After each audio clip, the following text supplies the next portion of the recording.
magbibigay diin sa inyo. Kasi Justice card, this is about marriage.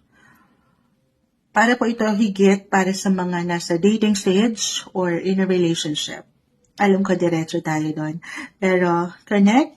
Okay, or maybe ito po yung reminder, especially for married couples, to spend more quality time kasama ang inyong mga mahal sa buhay. Kung kayo may mga anak na, kung ito hindi mag-apply the full Four of Cups, this is about family, home, 4 and 4 umangat. Meron tendency lang, this month, na meron kayong higit na bibigyan po ng atensyon pagdating sa inyong mga tahanan, pamilya, asawa, or mga bata. Okay? Baka meron kayong na normal na naman yan, Moonshot. Pero maybe this is something challenging lang naman po.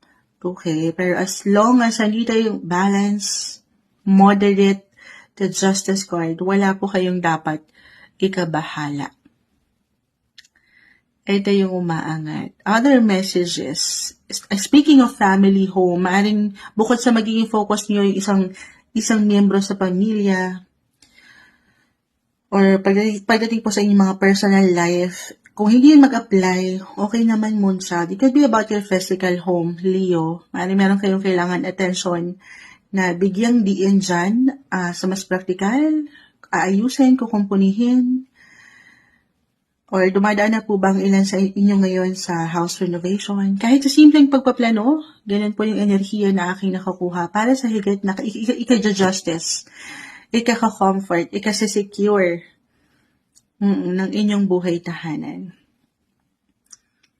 Okay.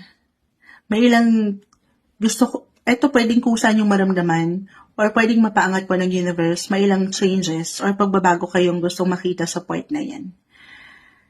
So, dalawa lang to guys ha. King of Pentacles kasi is either someone older than family home, someone older sa family or young ones. The Fool. Bibigyan nyo ng higit na tuon sa pamilya guys. Leo. Okay. Other messages. The Star.